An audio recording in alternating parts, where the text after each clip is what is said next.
Assalamu alaikum. My name is Zainab and today my topic of discussion is cleft lip and cleft palate. आज के lecture में हम पढ़ेंगे कि ये क्या होता है, इसकी इंसिडेंस क्या है, इसकी कॉजेज क्या है, कंजेनिटल एनोमली है, लेकिन इसके साथ एसोसिएटेड डिजीजेस कौन कौन सी हो सकती है और इसके अलावा इसकी मैनेजमेंट क्या होती है। इसलिए इसके कुछ पार्ट्स हैं और इसको कवर करेंगे। चलिए स्टार्ट करते हैं। सबसे पहले इंट्रोडक्शन में करते हैं। क्लब फुट अगर बात की जाए कि मोस्ट कॉमनली जो कंजेनिटल एनोमली है वो कौन सी है, वो क्लब फुट। और सेकंड मोस्ट कॉमन अगर कहा जाए तो वो cleft lip and cleft palate है। ये आइसोलेटेड भी हो सकती है और ये कॉमन बायलेटरल भी हो सकते हैं, यूनिलेटरल भी हो सकते हैं। ये इनकी टाइप्स में आ जाता है। आगे बात करें तो क्लेफ्ट लिप का भी हो सकता है, एल्वियोलस का भी हो सकता है, हार्ड एंड सॉफ्ट पैलेट का भी हो सकता है। और ये सारी कंजेनिटल एनोमलीज हैं जिसमें हमारे पास 15 टोटल ओरोफेशियल स्ट्रक्चर के एनोमलीज आ सकती हैं। उनमें से कुछ ये हैं। उसके अलावा जो इसके साथ मोस्ट कॉमनली जो एसोसिएटेड एनोमली है वो है हार्ट डिजीजेस की। अब हार्ट डिजीजेस कोई भी हो सकती है, वाल्व बंद नहीं हुआ या फोरामेन जो है वो क्लोज नहीं हुआ, इसकी वजह से सियानोसिस हो गई क्योंकि जो ऑक्सीजनेटेड और डीऑक्सीजनेटेड ब्लड है वो मिक्स हो गया।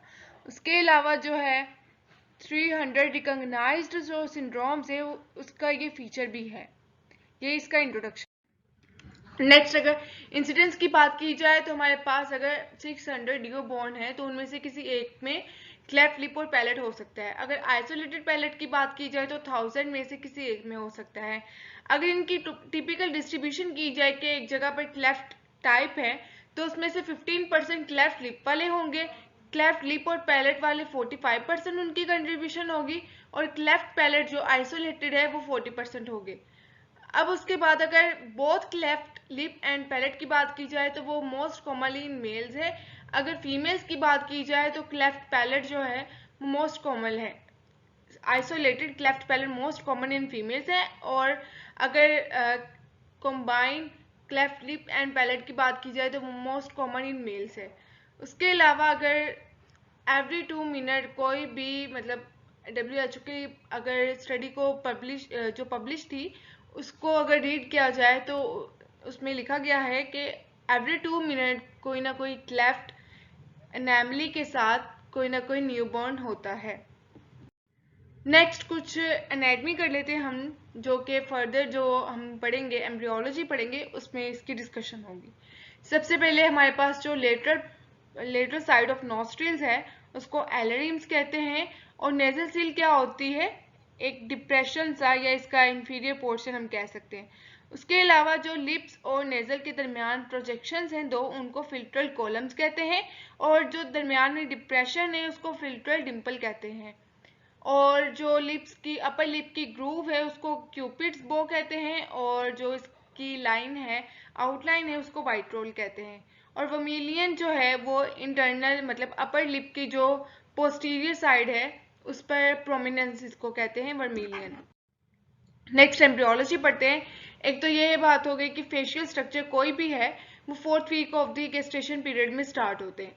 4th week of gestation period में जब फेशियल स्ट्रक्चर स्टार्ट होते हैं तो उसमें 5 प्रोमिनेंसेस बनती हैं फेस की स्टोमेटोडियम पर। ठीक है, around stomatodeum there are 5 facial prominences arise, जिसमें सबसे पहले आ जाती है फ्रंटोनेजल प्रोमिनेंस जो कि एक है।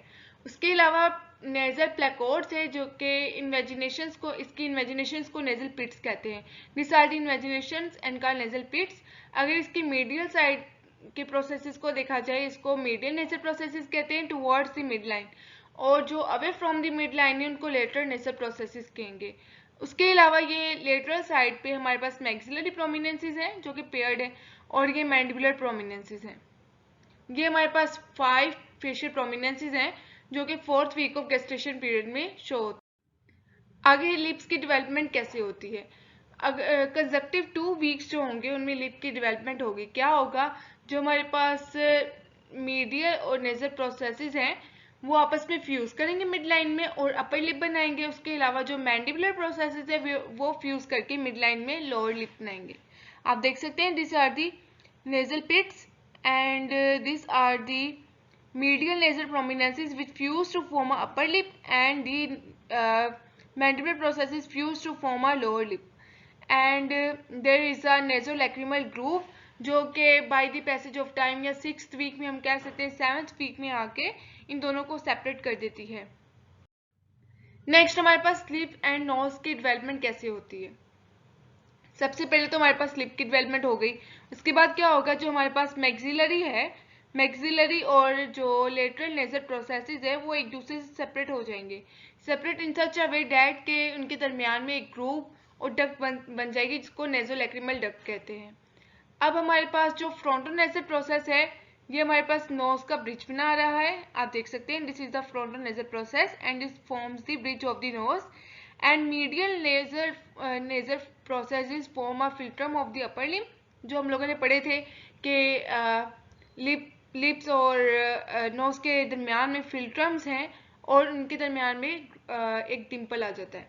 उसके अलावा जो लेटरल नेजल प्रोसेसेस हैं वो एलर ऑफ द नोज बनाएंगे, ठीक है। This are the eyes and after the 10 weeks, मतलब 10 वीक्स में हमारे पास ये पूरा फेशियल स्ट्रक्चर बन जाएगा जिसमें ये हमारे पास फिल्ट्रम है and this are the upper lip and lower lip and there are the alar and there is a nasolacrimal groove और duct which separate the maxillary and the lateral nasal processes.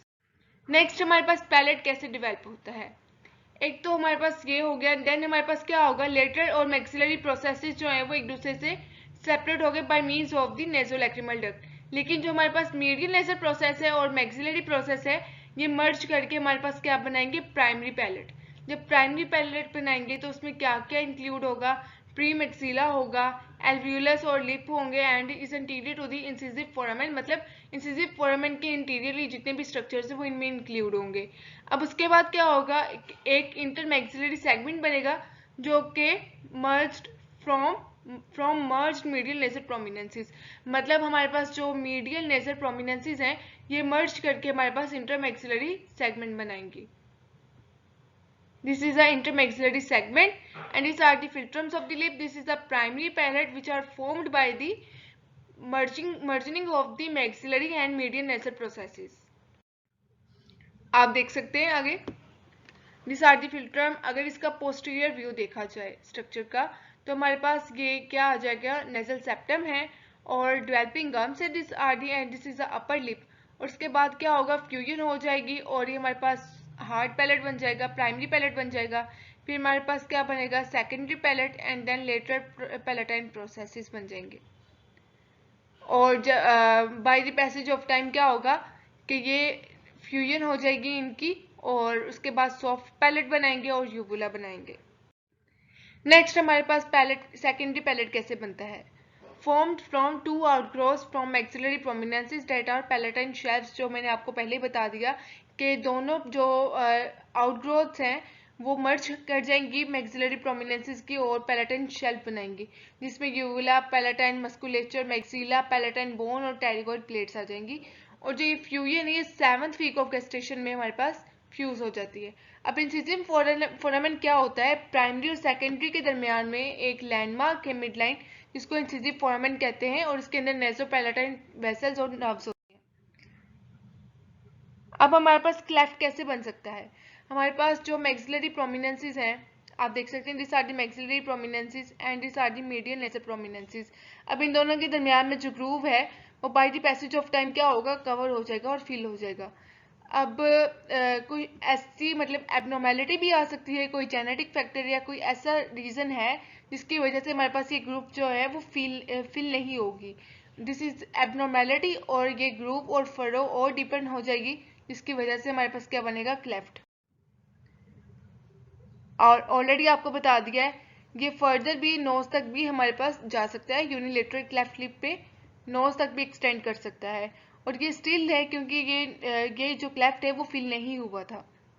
और there is a separation between the lateral parts of the lip, this is a philtrum and there is a separation between the lateral parts of the lip.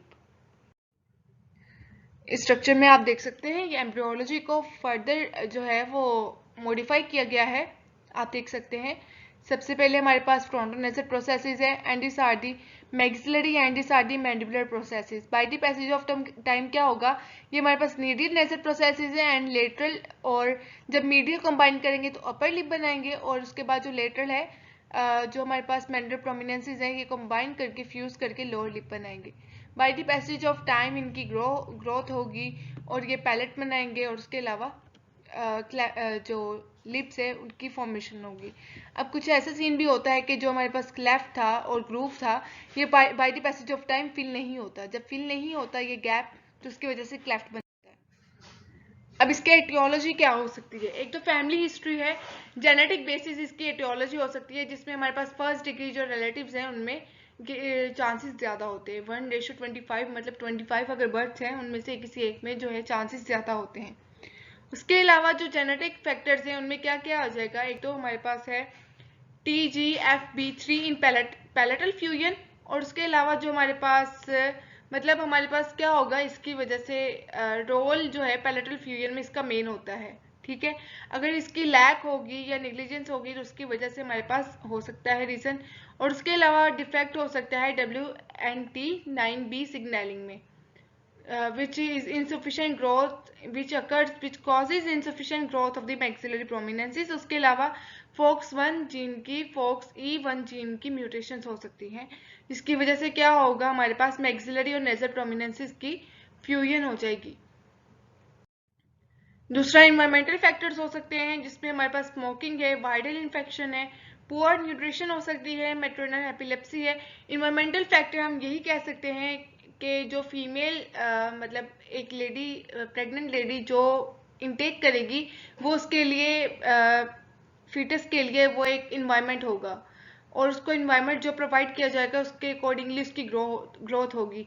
अब कुछ risk factors हैं जैसे maternal smoking है, viral infection है, poor nutrition है, epilepsy है या teratogenic effect है। टेराटो मतलब डिजीज कॉजिंग इफेक्ट्स हैं जिसमें हमारे पास वेरियस केमिकल्स आ जाते हैं। उसके अलावा वायरसेस और स्टीरॉइड्स आ सकते हैं जो कि कॉजिंग ये क्लेफ्ट्स कॉज कर सकते हैं और कुछ अलग डिजीजेस भी कॉज कर सकते हैं। उसके अलावा जो प्रेडिस्पोजिंग फैक्टर्स हैं उनमें हाई मैटरनल एज है, उसके अलावा डायबिटीज है, टॉक्सीमिया है, रिड्यूस दी ब्लड सप्लाई, उसके अलावा फॉलिक एसिड डेफिशिएंसी की वजह से भी हो सकता है और रेडिएशन की वजह से भी हो सकता है, रेडिएशन एक्सपोजर से। नेक्स्ट क्लासिफिकेशन है जो हम नेक्स्ट लेक्चर में करेंगे। आज वाले लेक्चर के लिए इतना इनफ है। नेक्स्ट जो पार्ट होगा वो जल्द अपलोड कर दिया जाएगा। Thank you so much for your time. Allah Hafiz.